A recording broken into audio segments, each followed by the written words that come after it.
नमस्कार दोस्तों, मैं आप सभी का स्वागत करता हूं अपने यूट्यूब चैनल अभिनव क्लासेस पर। जैसा कि आप सभी को पता है, यहाँ पे सीटेट का जो सब्जेक्टिव पार्ट है उसका 4 पार्ट आपको प्राप्त हो चुके हैं। जिन्होंने भी नहीं देखे हैं वो डिस्क्रिप्शन में लिंक वहाँ पर है, वहाँ पर जाके ज़रूर देख लें। और ये जो पार्ट है ये विशेषकर बनाया है आप लोगों के लिए, जिसमें आप लोगों से जो एनसीएफ से रिलेटेड क्वेश्चन है या जो ज़रूरी क्वेश्चन है जो आपके दैनिक जीवन के प्रयोग में या शैक्षिक क्षमता को देखकर बनाए जाते हैं, उनको आपको किस प्रकार से लिखना है या उनको आपको किस प्रकार से टिक करना है, उसके लिए आपको ये एक वीडियो बनाया गया है। ठीक है। और अगर आप चैनल पर नए हैं तो चैनल को सब्सक्राइब कर लीजिएगा, क्योंकि इससे आपको कुछ चार्ज कोई पैसा तो कटता नहीं है, तो आप उसको कर सकते हैं। ठीक है। और वीडियो कैसा लगा इसका कमेंट में आप इसको बता भी सकते हैं। ठीक है। तो चलिए स्टार्ट करते हैं आज का वीडियो। जैसा कि आप लोग देख रहे हैं यहाँ पे, प्रारंभिक स्तर पर एकीकृत पाठचर्या के क्षेत्र में, ये देखिए प्रारंभिक स्तर पर एकीकृत पाठचर्या के क्षेत्र में, देखिए सबसे पहले क्या था कि 2000 से पहले या 2005 से पहले एक एकीकृत शिक्षा के रूप में पर्यावरण को नहीं पढ़ाया जा रहा था। ठीक है।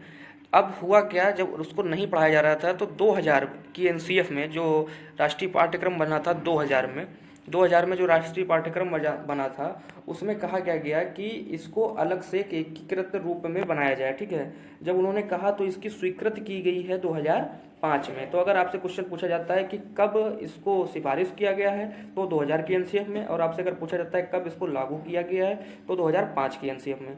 सिफारिश की गई है 2000 की एनसीएफ में और लागू किया गया है 2005 के एनसीएफ में। ठीक है। अब आते हैं आगे आता है आपका मिड डे मील योजना। मिड डे मील योजना, जैसा कि आपको पता है, ये केंद्र सरकार द्वारा 1995 में स्टार्ट की गई थी। ठीक है। 1995 में इसको स्टार्ट किया गया था और ये कहा गया था कि इसका उद्देश्य क्या है। इसका उद्देश्य ये है कि जो बच्चे कुपोषित हो जाते हैं उनके पोषण का ध्यान रखना, ताकि बच्चों में पोषणहीनता ना हो। ठीक है। चलते हैं आगे। उसके बाद में आपका जैसे एक चीज़ बताई गई है कि यशपाल समिति आई है 1992 में। ठीक है। तो उसमें बताया गया है कि बिना बोझ के शिक्षा को किस प्रकार से करना है। ठीक है। यशपाल समिति ने तो यहाँ तक कहा है कि यदि बालक हो और उसको आप बैग भेज रहे हैं घर, तो उसको बैग भी घर मत भेजिए, उसको भी विद्यालय में रखिए। जब वो आप पुनः दूसरे दिन विद्यालय आए तो उसको दे दीजिए। ठीक है। अब बिना बोझ की शिक्षा का मतलब क्या है? पहला मतलब तो ये है कि पुस्तकों और पाठ्यक्रम में ऐसा समायोजन किया जाए कि बालक को किसी भी प्रकार की दिक्कत ना हो या उसको ये महसूस ना हो कि वह बहुत ज़्यादा बोझ में पढ़ाई कर रहा है। ठीक है। उसको बोझ महसूस नहीं होना चाहिए। ठीक है। उसके बाद आपका आता है बाला। बाला क्या है? बाला जो है एक शब्द है, उसका एक फुल फॉर्म का मतलब है, बाला का मतलब है अधिगम सहायक रूप में बिल्डिंग। ठीक है। और इसको इंग्लिश में बोल सकते हैं बिल्डिंग एज लर्निंग एड्स। ठीक है। तो अब करना क्या है आपको, ये क्वेश्चन पूछा गया है 2 बार, एक बार हिंदी में एक बार इंग्लिश में। ठीक है। तो इसको सिर्फ आपको याद कर लेना है। उसके बाद में एक शब्द आता है महिलाओं एवं पुरुषों की, महिलाएं एवं पुरुष। ठीक है। तो इसको लिखा ऐसे है, महिलाएं एवं पुरुषों की तुलना में कमज़ोर हैं। महिलाएं जो हैं एवं, या ऐसे इसको कह सकते हैं महिलाएं जो हैं वो पुरुषों की तुलना में, महिलाएं जो हैं वो पुरुषों की तुलना में कमज़ोर हैं। ये क्या है? एक इसमें ऑप्शन आ सकता है अशिक्षा, एक इसमें आ सकता है ऑप्शन असमानता। तो इस तरीके का ऑप्शन आएंगे, लेकिन आपको ये टिक करना है रूढ़िवाद धारणा। ठीक है। ये आपको टिक करना है रूढ़िवादी धारणा। ठीक है। उसके बाद आप आगे आते हैं, दूरियों, स्थानों एवं दिशाओं के सापेक्ष स्थिति को समझाने के लिए एक कौशल का प्रयोग किया जाता है। वो पूछा जाता है कौन सा कौशल है, तो उस कौशल को कहते हैं चित्रण कौशल। ठीक है। उस कौशल को कहते हैं चित्रण कौशल। ठीक है। उसके बाद में आपका आता है स्थानांतरण खेती। ये अभी पिछले ही वीडियो में मैंने बताया है, स्थानांतरण खेती को झूम खेती भी कहते हैं। ये उत्तर पूर्वी क्षेत्रों में होती है। ये होता क्या है बेसिकली, एक बार फिर से हम बता देते हैं।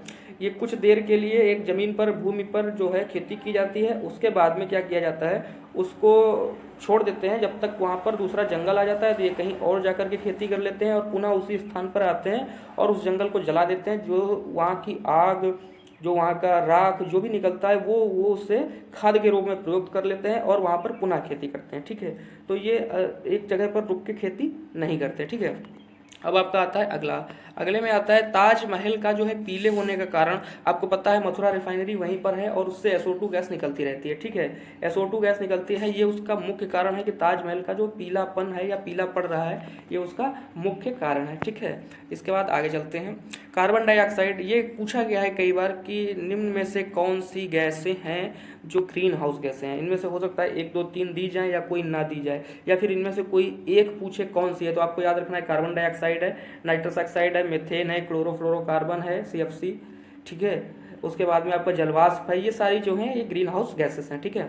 उसके बाद में आपका आता है वाष्पीकरण की प्रक्रिया उस स्थिति में सबसे धीमी होती है जब सतह क्षेत्र और तापमान दोनों में कमी आ जाए। क्वेश्चन आपसे इस तरीके से पूछा जा सकता है कि वाष्पीकरण की प्रक्रिया कब निम्नतम होती है, तो कब होगी, जब सतह का क्षेत्र और तापमान दोनों में कमी आ जाए, तब ये निम्नतम हो जाएगी, ठीक है।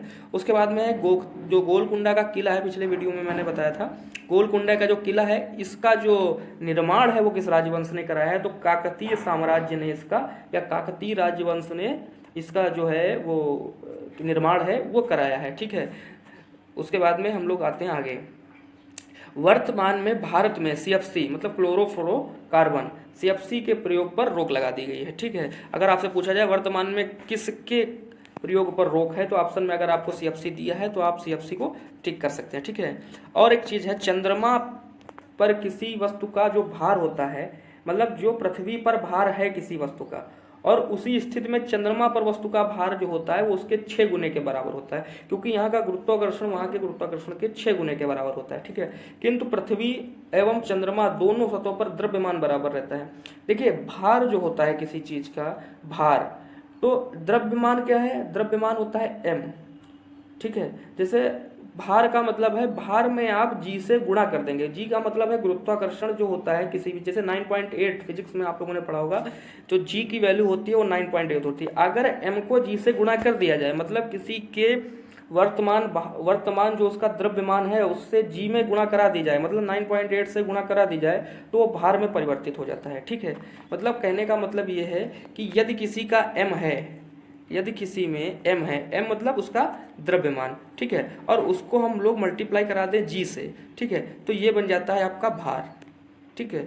और जो केवल m होता है ये किसी भी वस्तु का द्रव्यमान होता है, ठीक है, और द्रव्यमान दोनों सतहों पर बराबर होता है, ठीक है। यदि 1 किलोग्राम आप चीनी यहाँ से लेके गए हैं तो चंद्रमा पर भी 1 किलोग्राम ही रहेगी, ठीक है, परंतु आपका भार बदल जाएगा, आपका भार बदल जाएगा, ठीक है। अब आते हैं आगे। यदि बच्चों को, जैसे कहा जाता है कि पर्यावरण पूरा पेड़ से संबंधित है, ठीक है।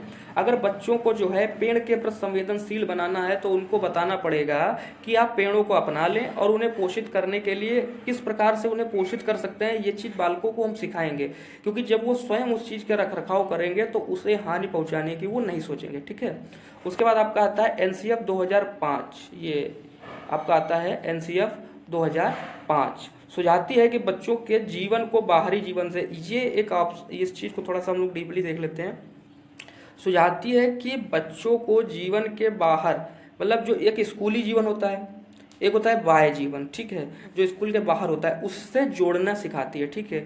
तो अगर कभी भी सीटेट के ऑप्शन में आपको ये मिलता है कि बच्चों को बाह्य जीवन से जोड़ना, तो आप आंख बंद करके उसको टिक कर सकते हैं। क्वेश्चन क्या पूछा गया है उसमें अगर ये ऑप्शन दिया है तो ये 100% श्योर होगा कि NCF मतलब कुछ चीज़ें हैं, जैसे कभी कभी जैसे नीचे क्वेश्चन आपको ये दे रखा है NCF 2005 रटने की प्रवृत्ति पर पूर्ण विरोध करती है, ठीक है।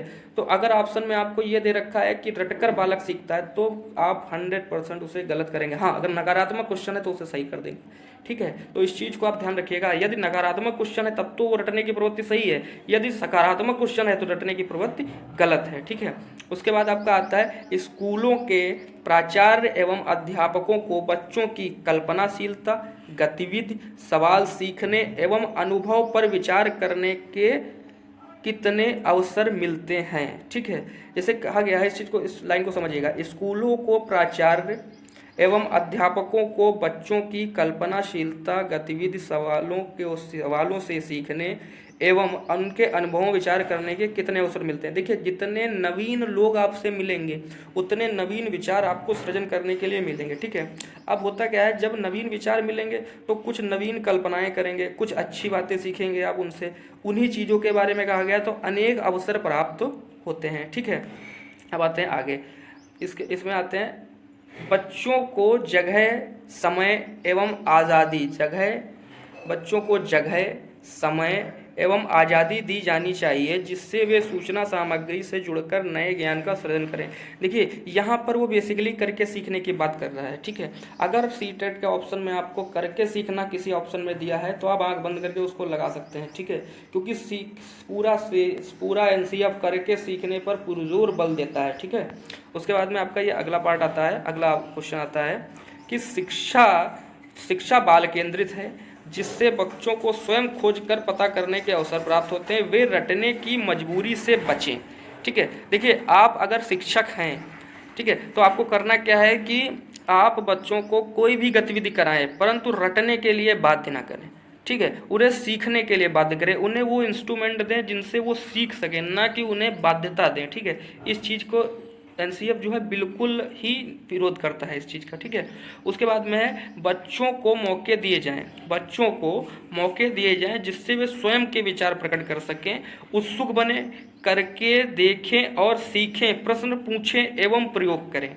देखिए कहने का मतलब है ये सारे ऑप्शंस मिलेंगे आपको वहाँ पर अलग अलग तरीके से। जैसे बच्चों को मौके दिए जाएं, ये बात सही है। उनके विचारों को स्वयं प्रकटीकरण करने की आज़ादी हो उनको, ये भी बात सही है। उत्सुक बने, उत्सुक का मतलब है जिज्ञासु बने, जानने की इच्छा रखें, ठीक है। करके देखें, जो व्यक्ति स्वयं कार्य करके देखेगा उसे पढ़ा वाला ज्ञान से अधिक लाभ प्राप्त होगा, ज्ञान भी स्थायी होगा। उसके बाद में प्रश्न पूछें एवं प्रयोग करें। प्रश्न पूछें एवं प्रश्न जब पूछेगा बालक, इसका मतलब है उसने उस चीज़ को पढ़ा है और उसे वो चीज़ समझ नहीं आई है, ठीक है। अब चलते हैं आगे। पाठ्य पुस्तक की भाषा जो है औपचारिक नहीं बोलचाल की है। कहने का मतलब है एनसीएफ क्या कहता है, एनसीएफ कहता है जो पाठ्य पुस्तक की भाषा है वो औपचारिक नहीं है बोलचाल की। औपचारिक क्या होता है, औपचारिक में जो भाषाएं होती हैं, औपचारिक का शब्द क्या है, औपचारिक में हर चीज़ कंडीशनल होती है, हर चीज़ का एक फिक्स टाइम होता है, समय होता है, जगह होता है, सब कुछ फिक्स रहता है। तो जो भाषा है वो औपचारिक नहीं है बल्कि आम बोलचाल की है, ठीक है। उसके बाद आपका ये आता है पाठ्य पुस्तक केवल मात्र ज्ञान का स्रोत न माना जाए बल्कि ये बच्चों के ज्ञान को रचने का एक सहायक भूमिका निभाती है। देखिए एनसीएफ जो है टीचर को लाइक का हेल्पर मानता है, मतलब सहायता करने वाला, ठीक है। और उसी के साथ उसने पुस्तकों को भी बच्चों की सहायता करने जैसा माना है, ना कि ये कहा है कि जो बालक केवल पाठ्य पुस्तक पढ़ ले उसके बाद वह सृजन करने की, अगर वो सिर्फ पाठ्य पुस्तक पढ़ेगा तो फिर सृजन नहीं कर पाएगा, और यदि वो सृजन नहीं करेगा तो फिर नई गतिविधियों को जानेगा कैसे, नए चीज़ों की खोज कैसे करेगा, ठीक है। उसके बाद आपका आता है पुस्तकों में विविध प्रकार के क्रियाकलाप हैं जिनमें अवलोकन है, अवलोकन मतलब किसी चीज़ का दृष्टांत है, किसी चीज़ को देखना है, ठीक है। उसके बाद खोज है, खोज का मतलब है अन्वेषण करना, किसी चीज़ को खोजना, ठीक है। उसके बाद में आपका आता है वर्गीकरण का मतलब है कि नहीं, जैसे कुछ क्षेत्र हैं उनमें कुछ स्पेशलिटी है, उनको अलग अलग वर्गीकृत करना, ठीक है। उसके बाद में आपका प्रयोग है, प्रयोग का मतलब आपको सीधा सा पता है कि किसी चीज़ की जानकारी है फिर उसको स्वयं के द्वारा कार्यगत करना, प्रयोग, ठीक है। चित्र बनाना, बातचीत करना, लिखना आदि, ये सभी चीज़ें आपको पता है, ठीक है। उसके बाद आता है एनसीईआरटी द्वारा एक अध्यापक के लिए पुस्तिका जारी की गई, ठीक है। ये पुस्तिका कौन सी थी, तो ये पुस्तिका है EVS skill through language and mathematics in easily guide, ठीक है। तो इसका मतलब क्या है, इसमें भाषा एवं गणित के क्रियाकलाप हैं, ठीक है। इसमें है क्या, इसमें भाषा और गणित के क्रियाकलाप हैं, ठीक है। सिर्फ इसको आपको रट लेना है, ठीक है।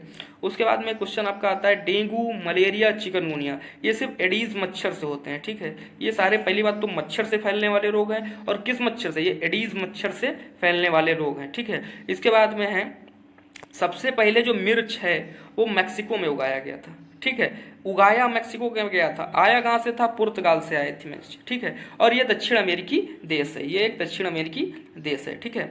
इसके बाद में आपका आता है एनसीएफ 2005 के अनुसार सीखने में सुधार का एक तरीका है आकलन।